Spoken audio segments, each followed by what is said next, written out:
میرے خلاف ابھی ایک کلپ آیا ہوا ہے, کوئی خاتون نقاب میں بیٹھی ہوئی ہیں, ان سے کوئی انٹرویو لے رہا ہے, شاید آپ نے بھی دیکھا ہو. آج صبح مفتی طارق مسعود صاحب کا ایک بیان سن رہی تھی. انہوں نے جو بات بولی, انہوں نے یہ بولا کہ 70-72 فرقوں میں سے جنت میں تو کوئی ایک جائے گا. جی تو آپ کسی ایک کو فالو تو کرو نا. یہ بات تو بات کی ہے کہ جنت پہ کون سا جائے گا. مطلب یہ نہیں کہہ رہے کہ فرقے ختم کرو. تو اتنے بڑے پلیٹ فارم پہ بیٹھ کر جب ایک بندہ یہ کہے گا کہ آپ لوگ کسی ایک فرقے کو تو فالو کرو نا, یہ تو بتاؤ آپ ہو کون. مطلب اگر آپ نے یہ نہیں کلیئر کیا کہ آپ کس فرقے سے ہیں تو آپ کی پہچان نہیں ہے. تو جب اتنے بڑے پلیٹ فارم پہ بیٹھ کر یہ بات ہوگی اور ان کو کوئی نہیں ٹوکے گا, جو کہ بڑے بڑے مفتی اعظم کراچی میں بیٹھے ہوئے ہیں اور بھی بہت سے نام ہیں, جب یہ لوگ نہیں ٹوکتے میرے کہنے سے ان کو کیا فرق پڑے گا. خاتون نے کہا کہ مفتی طارق مسعود صاحب کا میں نے ایک کلپ سنا, بہت افسوس ہوا کہ اتنا مشہور آدمی اور مذہبی اسکالر جب اس طرح کی بات کرے گا تو عوام بیچاری کہاں جائے گی. یہ پورے الفاظ تو مجھے اس خاتون کے یاد نہیں, مطلب اس کا یہی.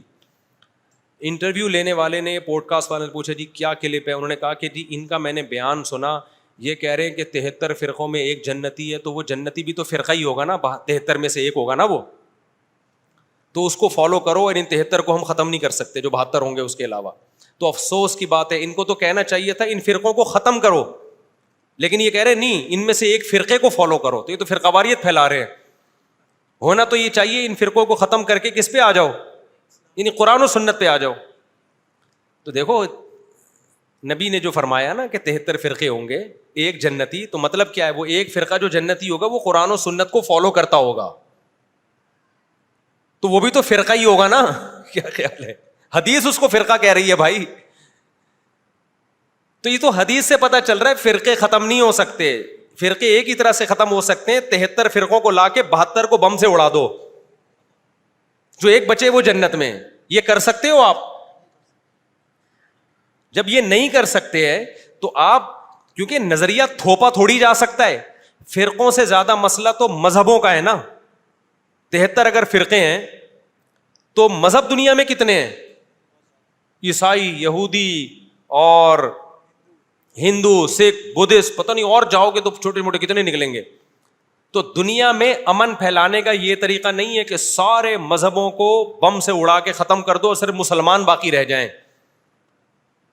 اس سے مذہبی نفرت ختم ہوگی کہ سارے انسان ایک مذہب پہ آ جائیں گے؟ ایسا نہیں ہوتا. ہوگا یہ لا اکراہ فی الدین, اللہ نے کہا دین میں کوئی زبردستی نہیں ہے بھائی, یہ اسلام ہے, یہ کفر ہے, جس نے ادھر آنا ادھر آ جائے, ادھر جانا ہے اتھے چلا جائے, لیکن لڑو نہیں آپس میں, نفرتیں نہیں پھیلاؤ. یہی اسی سے ختم ہوگی نا مذہبی نفرت. کیا خیال ہے؟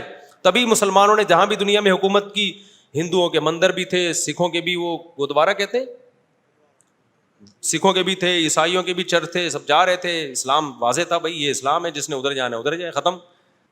تو اسی طرح جو اسلام میں 73 فرقے وہ تو ہوں گے, وہ تو نبی نے کہہ دیا, وہ ختم تھوڑی ہو سکتے ہیں. ابھی پورے 73 ہوئے نہیں ہیں, لیکن ابھی رپورٹ یہ کہ ہونے والے ہیں, اور سارے پاکستان میں ہی پورے ہوں گے, جانے کی ضرورت ہی نہیں رہے گی. دینی پروگرامز کی پروفیشنل میڈیا کوریج کا بااعتماد نام میسج ٹی وی.